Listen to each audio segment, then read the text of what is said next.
Jake Miller wiped the sweat from his forehead as he worked in the engine room of the Silent Dawn. The ship was big, much bigger than any Earth vessel he had worked on before. It carried supplies to the far colonies where humans and aliens lived, together. Jake had been working on these mixed crews for 3 years now, and he liked it. The engine made a steady humming sound that Jake knew well. He checked the power readings on his screen. Everything looked normal. The blue lights on the control panel blinked in their usual pattern. Jake smiled. This was an easy run to the Kepler colonies. Nothing ever went wrong on the supply routes. In the main corridor, he could hear the Zenthari crew members talking in their clicking language. The Zentharis were tall and thin, with gray skin that looked like metal. They were good workers, but they always worried about small problems. Jake had learned to work with them over the years. The ship also had 3 Corians on board. Corians looked like large cats that walked on 2 legs. They had soft fur and big eyes. They were very smart with computers and medical equipment. Jake found them easier to talk to than the Zentharis. Captain Lisa Park was human like Jake. She was a good captain who kept everyone working together. The crew respected her because she was fair to all species. Jake had worked with her on 2 other ships before the Silent Dawn. Jake was adjusting a power coupling when the first alarm went off. It was a soft beep that meant the navigation system wanted attention. Jake did not worry about it. Navigation alarms happened all the time in deep space. Then the second alarm started. This one was louder and came from the gravity sensors. Jake looked up from his work. 2 alarms at the same time was not normal. The third alarm made Jake drop his tools. It was the emergency warning that meant real danger. The ship's computer spoke in its calm voice.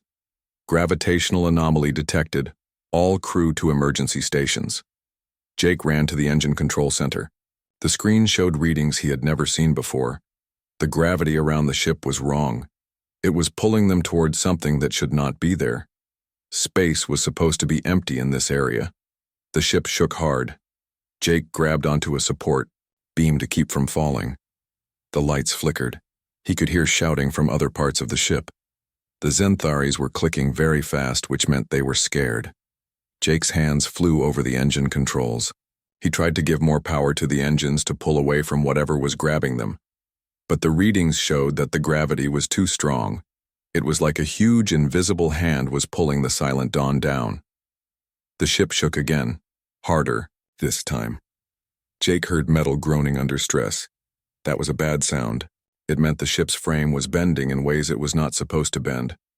Captain Park's voice came over the communication system. She sounded calm, but Jake could hear the worry underneath. All crew, prepare for emergency landing procedures. We have lost navigation control. Jake looked at his screens and saw the truth. They were falling toward a planet that was not on any of their maps. The planet was big and had a thick atmosphere. The gravity readings showed it was pulling them down fast. He tried one more time to restart the main engines. The power flowed through the system, but something was wrong with the engine cores. They were not working at full power. Jake realized they would crash. The ship tilted suddenly. Jake slammed into the wall as everything that was not bolted down flew across the room. Tools, spare parts, and equipment crashed around him. Something sharp hit his shoulder. Another piece of metal scraped across his arm. The emergency lighting came on, painting everything in red. Jake could taste blood in his mouth. His ribs hurt, where he had hit the wall, but he kept working on the engines. If he could get even a little power, it might make the crash less deadly. The ship was shaking so hard now that Jake could barely read the screens. Through the hull, he could hear the sound of atmosphere rushing past. They were entering the planet's air. The ship was getting hot from the friction. Jake managed to get the emergency engines working. They were much weaker than the main engines, but they would slow the ship down a little. He hoped it would be enough.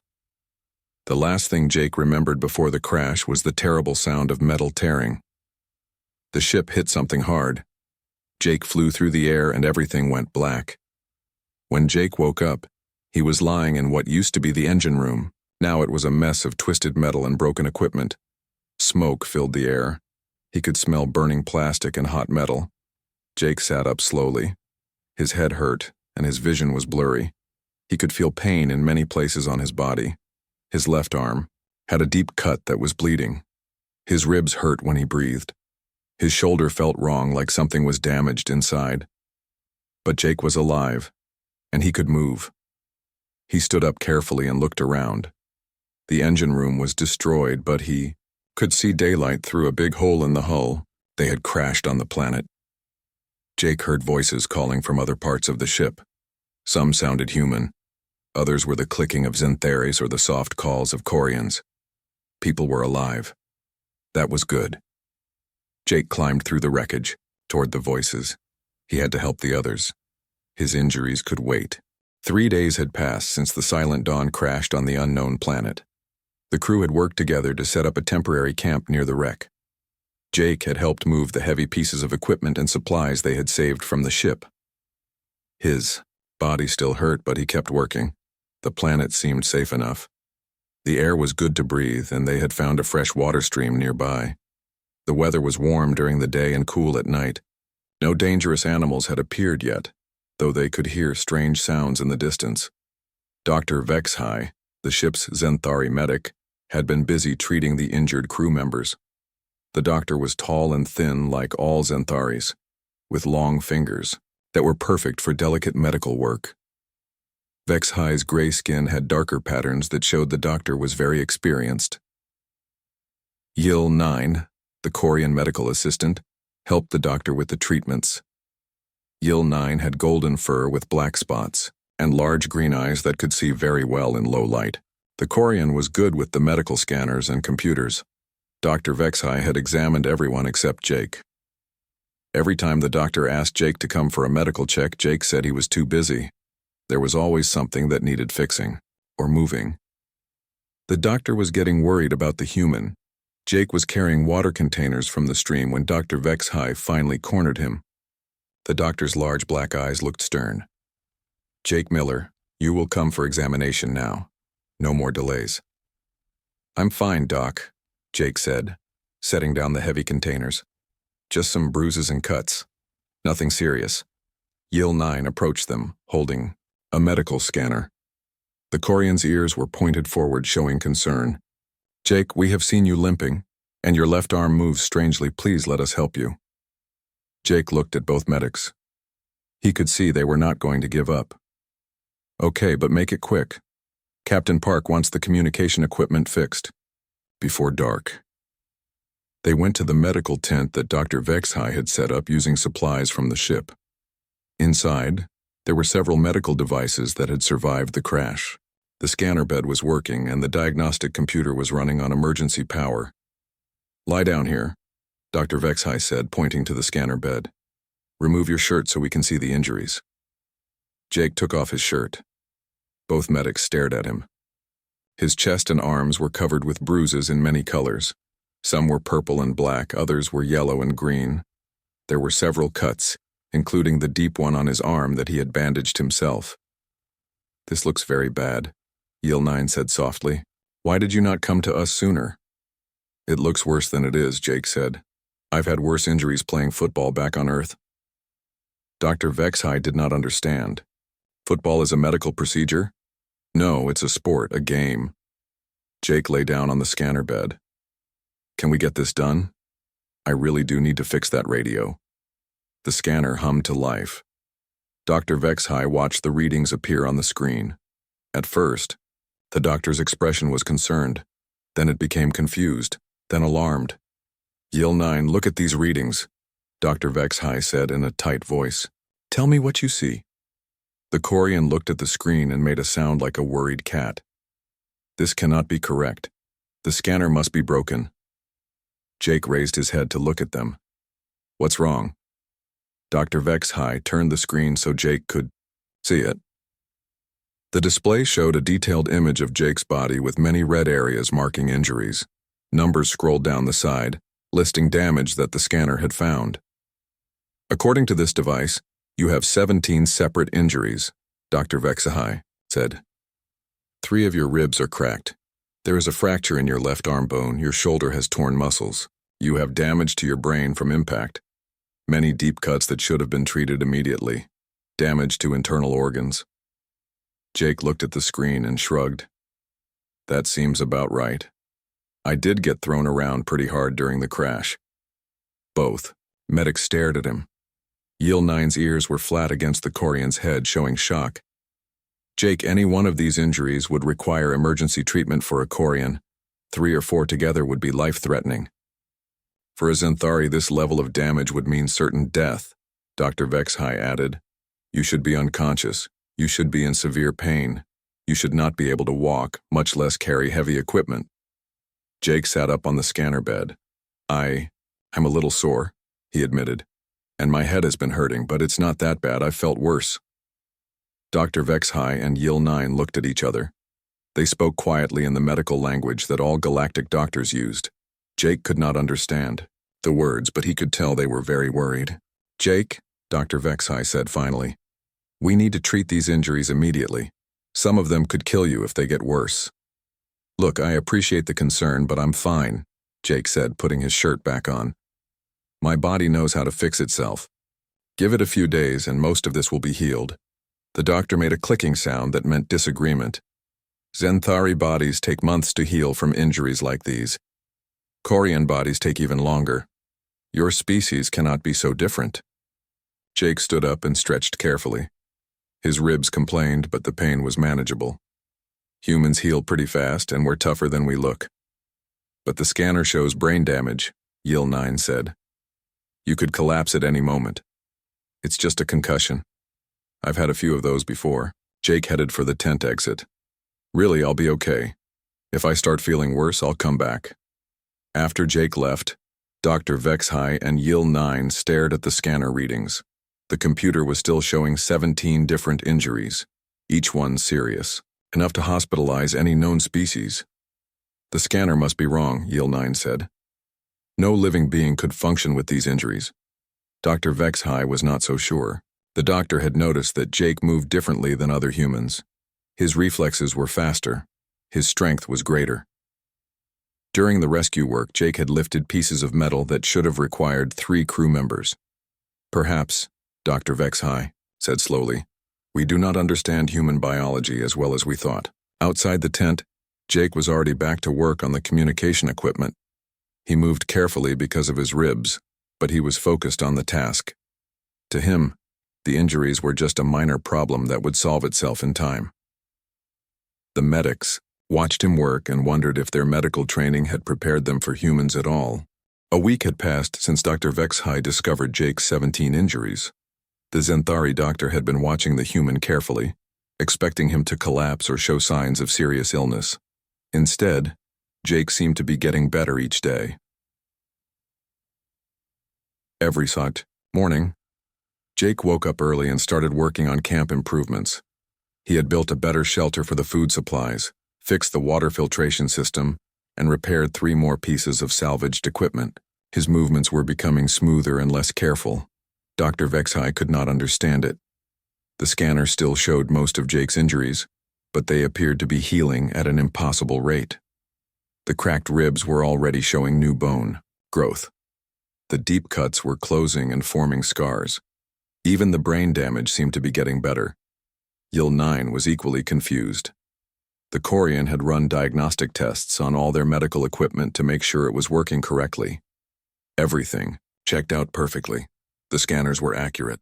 Jake really had been severely injured, and he really was healing faster than should be possible.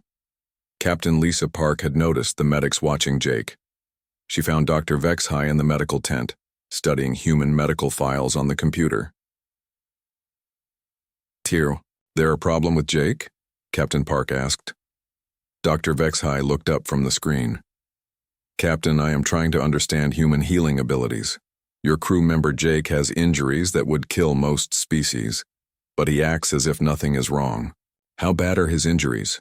The captain asked, sitting down next to the doctor. 17 separate injuries, including cracked bones and brain damage.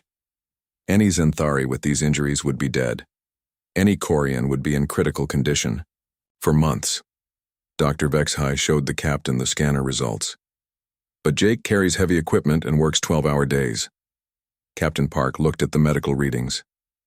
That does seem bad, even for a human. But Jake's always been tough. Some humans are just built differently.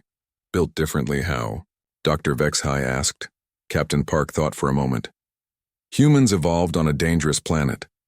We had to survive against big predators, harsh weather, and constant threats.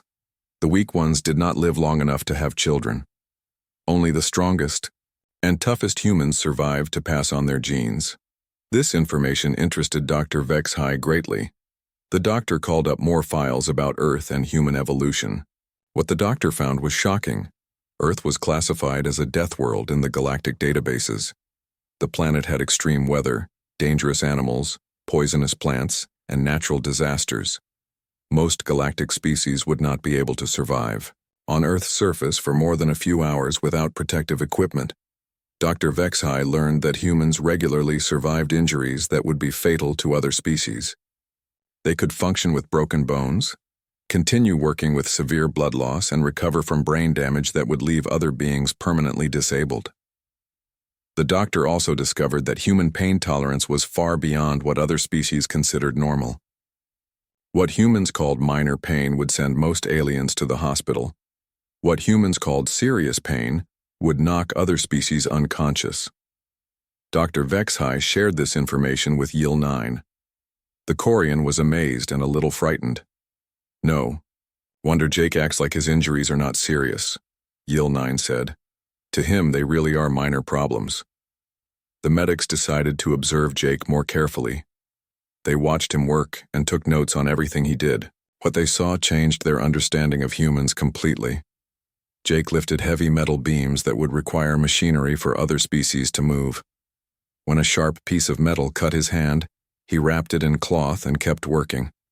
When he hit his injured ribs against a piece of equipment, he made a small grunt of pain and continued his task. Most surprising was when Jake volunteered to explore a dangerous area near the crash site. Captain Park wanted to know if there were any useful resources they could salvage. The area was full of twisted metal and unstable debris that could collapse at any moment. Dr. Vexhai and Yil 9 watched Jake crawl through spaces that would terrify most species. He squeezed between sharp metal edges, climbed over unstable wreckage, and worked in conditions that would injure a healthy alien. Jake emerged with more cuts and bruises, but also with a valuable power cell they needed. Did you see how he moved through that wreckage? Yil 9 whispered to Dr. Vexhai. Any Quarian would have been cut to pieces. And any Xanthari would have been crushed by the falling metal, the doctor replied. His reflexes are incredible. That evening, Dr. Vexhai approached Jake as he was, eating dinner around the campfire. The other crew members were sharing stories and trying to stay positive about their situation. Jake, may I ask you some questions about human biology? Dr. Vexhai said. Sure, Doc, what do you want to know? Jake was cleaning dirt from under his fingernails with a sharp piece of metal. When you were young, did you ever break any bones? Jake laughed. Oh yeah, lots of times. Broke my arm twice, my leg once, cracked some ribs playing sports. Broke my nose in a fight when I was 16. The other crew members listened with growing amazement. For most species, even one broken bone was a serious medical emergency. And you recovered from all of these injuries? Dr. Vexhai asked. Of course, bones heal pretty fast if you're young and healthy. Usually took about 6 to 8 weeks to get back to normal. Yil 9 joined the conversation. 6 weeks? Quarian bones take 6 months to heal properly. Xanthari bones take even longer, Dr. Vexhai added. And that is with advanced medical treatment. Jake looked surprised. Really? That seems like a long time. Don't you have emergency medicine or surgery? We do, but our bodies are not designed to recover from severe trauma, Dr. Vexhai explained. We evolved on safer worlds where major injuries were rare. Jake nodded thoughtfully. I guess Earth was different. If you got hurt bad and could not heal fast, you probably did not survive long enough to have kids. Captain Park spoke up. Jake's right. Human history is full of wars, accidents, and dangerous work.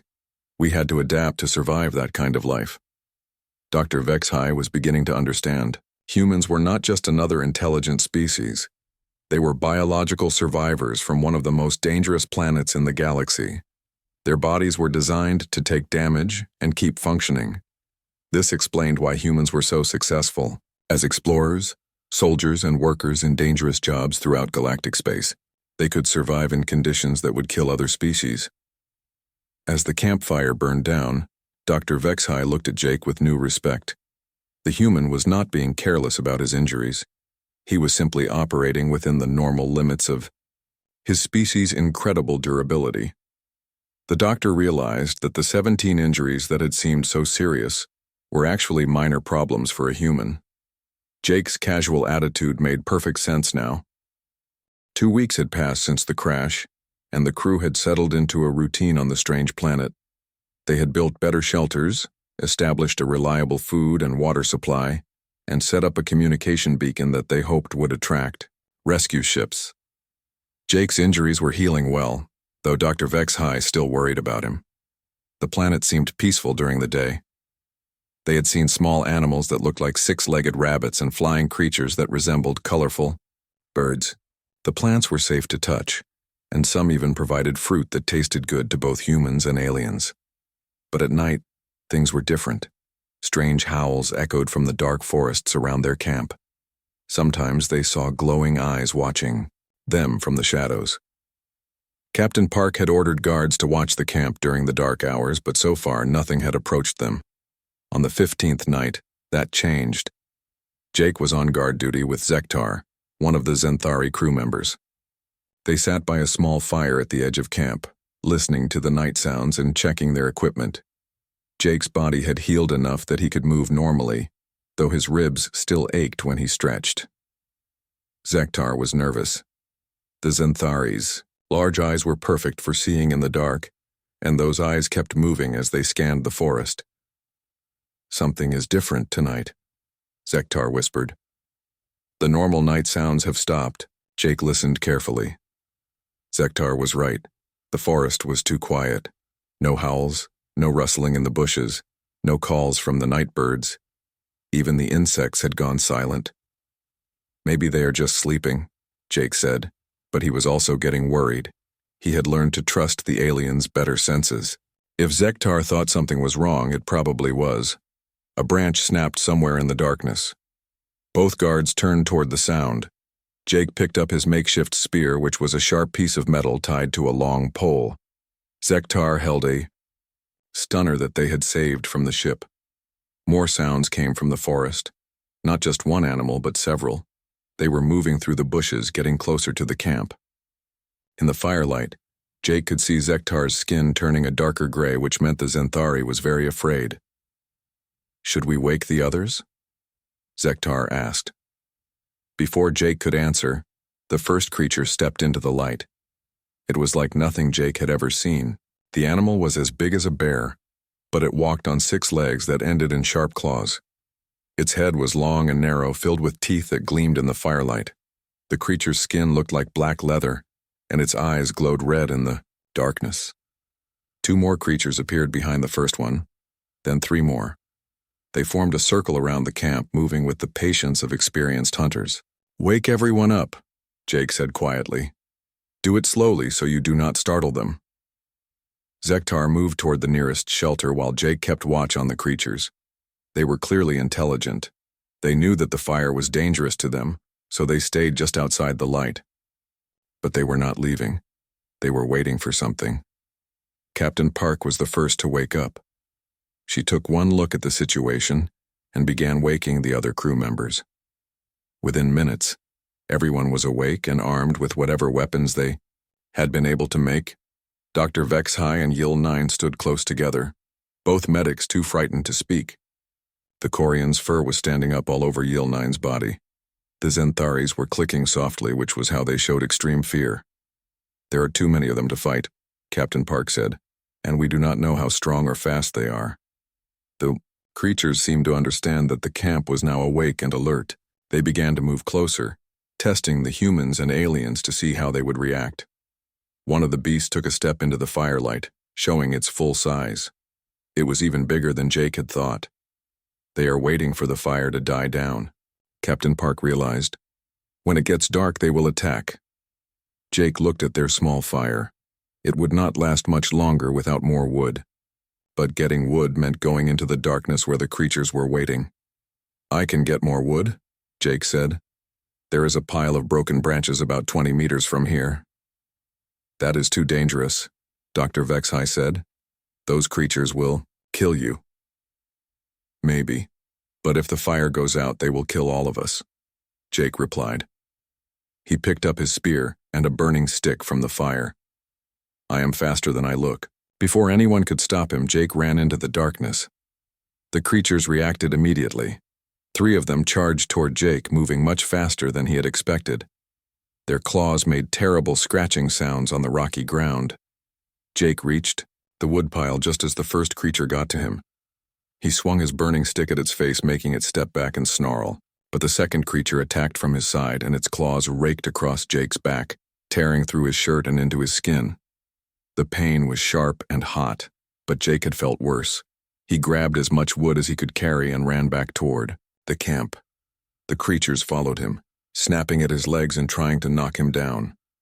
Jake made it back to the fire and threw the wood onto the flames. The fire blazed up, driving the creatures back into the shadows. But Jake could feel blood running down his back from the claw marks. "Jake, you are badly injured," Yil 9 said, trying to examine his back. "I am fine," Jake said, though he could feel that the cuts were deep. "We need more wood to last the night." 2 more times, Jake ran to get wood while the creatures attacked him. Each time he took more damage. A claw across his arm that opened a long cut. A bite on his shoulder that left deep tooth marks. A hard impact against a tree that made his head ring and his vision blur. By morning, the creatures had given up and returned to the forest. Jake was sitting by the fire, bleeding from multiple wounds and looking like he had been in a war. Dr. Vexhai scanned Jake with the medical device. The results were alarming. 25 separate injuries now, the doctor announced. "The new wounds are very serious. You have lost much blood. One of the claw marks is close to important organs." Jake looked down at himself. His clothes were torn and bloody. His body hurt in many places. "Yeah, that was a rough night," he admitted. "How are you still conscious?" Yil 9 asked in amazement. "Any Quarian with these injuries would be dead. Any Zenthari would have died from blood loss hours ago," Dr. Vexhai added. Jake carefully stood up. His legs were shaky, but they held his... "Wait. I need to patch up these cuts and then help fix the communication beacon. The fight probably damaged some of our equipment." The entire crew stared at him. Jake had fought off deadly predators while already injured, taken severe damage that would kill any of them, and his first concern was getting back to work. Captain Park shook her head in amazement. "Jake, you need medical treatment, not more. Work?" "The cuts look worse than they are," Jake said, though his voice was a little weaker than usual. "Dr. Vexhai can bandage them up and I will be good as new in a few days." As the medics cleaned and bandaged Jake's wounds, Dr. Vexhai realized something important. They had just witnessed what made humans so special in the galaxy. It was not just that humans could survive terrible injuries. It was that they kept fighting and working even when they were badly hurt. No wonder humans had become known throughout space as the species you wanted on your side during a crisis. They simply did not give up, no matter how much damage they took. 3 weeks after the attack by the night creatures, the rescue ship finally arrived. The crew of the Silent Dawn had been watching the sky every day, hoping to see the familiar shape of a galactic rescue vessel. When the large silver ship appeared, above the clouds everyone cheered and cried with relief. Jake was working on the water filtration system when the rescue ship landed. His wounds from the creature attack had healed remarkably well, leaving only faint scars on his back and arms. Dr. Vexhai had watched the healing process with fascination and growing respect for human biology. The rescue ship was called the Star Runner, and it carried a mixed crew like the Silent Dawn had. The captain was a Quarian named Fel 7, who had been searching for the missing cargo ship for 2 weeks. The rescue crew was amazed to find all the survivors healthy and well organized. Captain Fel 7 met with Captain Park to discuss the rescue operation. "We expected to find injured crew members and damaged equipment," the Quarian captain said. Instead, you have built a functional camp and maintained your supplies very well. We had good people working together, Captain Park replied. Especially our engineer, Jake Miller. He kept everything running despite being badly injured in the crash. Dr. Vexhai approached the two captains. Captain Fel 7, I have prepared a medical report that I believe will interest the Galactic Medical Institute. It documents some remarkable observations about human physiology. The rescue ship's medical team examined all the survivors to make sure they were healthy enough for space travel. When they scanned Jake, they were puzzled by what they found. This human shows signs of recent severe trauma, said Dr. Kilmoon, the Star Runner's Zenthari medic. Multiple fractures, organ damage, and significant scarring, but his vital signs are completely normal. Dr. Vexhai smiled, which was unusual for a Zenthari. That is exactly what I wanted to document. Jake Miller has survived 25 separate injuries over the past 3 weeks, injuries that would have killed any other known species. The medical team gathered around Jake, who was helping to load supplies onto the rescue ship. They watched in amazement as he lifted heavy containers that should have required mechanical assistance. How is this possible? Dr. Kilmoon asked. Humans evolved on what we call a death world, Dr. Vexhai explained. Their bodies are designed to function, despite severe damage. They have pain tolerance levels that are far beyond normal galactic standards. Jake noticed the doctors talking about him and walked over to them. Is there a problem with my medical clearance? He asked. No problem at all, Dr. Vexhai assured him. We are simply explaining to our colleagues why you are so remarkably healthy, despite your recent injuries. Jake shrugged, which had become his typical response to discussions about his injuries. I feel pretty good, actually. Better than I have in weeks. Dr. Kilmoon stared at Jake with the intense curiosity that all medical professionals showed when encountering something new. Jake Miller, would you be willing to participate in a medical study when we return to civilization? The Galactic Medical Institute would pay you well for your time. What kind of study? Jake asked. We want to understand human healing abilities and pain tolerance. Your experiences could help us develop better medical treatments for all species, Dr. Kilmoon explained. Jake thought about it for a moment. Sure, as long as it does not hurt anyone, science is important. As the crew prepared to leave the planet, word of Jake's remarkable recovery spread through both ship crews.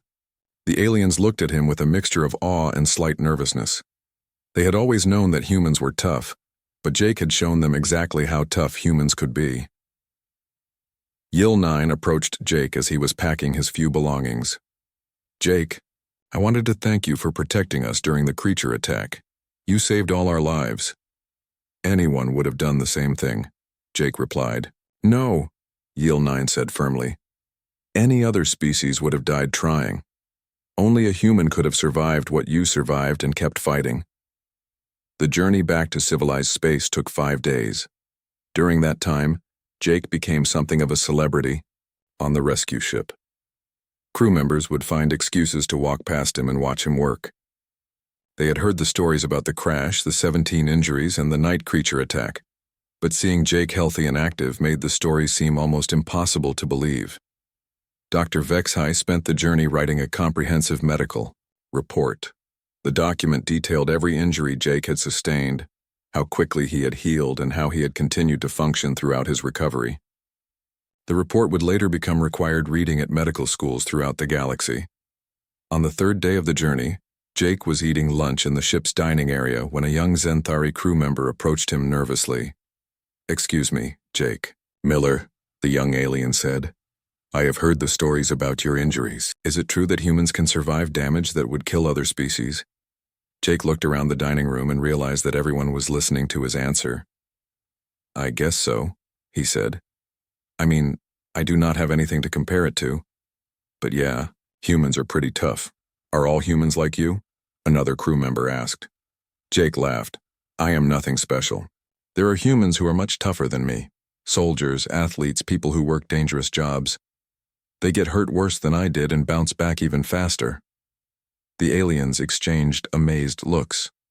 If Jake was nothing special by human standards, then humans as a species were far more remarkable than they had realized. When they finally reached the space station where Jake would transfer to his next assignment, a crowd had gathered to see the human who had shrugged off 17 injuries. News of Dr. Vex High's medical report had spread quickly through the galactic communication networks. Jake was embarrassed by all the attention. "I just did what anyone would do," he told the reporters who wanted to interview him. But Dr. Vex High knew better. The doctor had spent weeks observing Jake and had learned something important about humans. They did not see their own toughness as remarkable because it was normal for them. What amazed other species was just everyday life for humans. As Jake walked toward his new ship assignment, Dr. Vex High called out to him, "Jake Miller, it has been an honor to serve with you." Jake turned and smiled. "Thanks, Doc. Take care of yourself." After Jake left, Dr. Vex High was approached by several medical colleagues who wanted to discuss the report. They had many questions about human biology and wanted to understand how such remarkable healing was possible.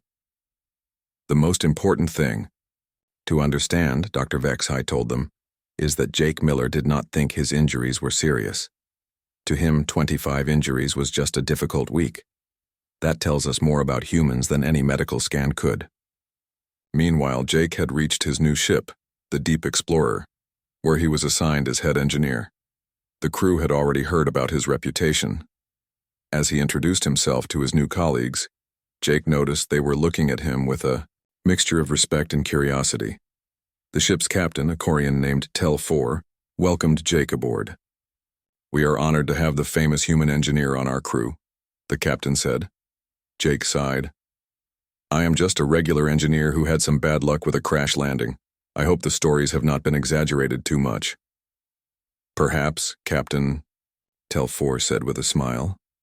"But after reading Dr. Vex High's medical report, I think our crew will sleep better knowing we have a human on board. Someone who can keep working no matter what happens." As the Deep Explorer prepared to leave the station, Jake settled into his new quarters and looked out the window at the stars. He was ready for his next adventure, wherever it might take him. And throughout the galaxy, the story of the human who shrugged off 17 injuries was becoming legend.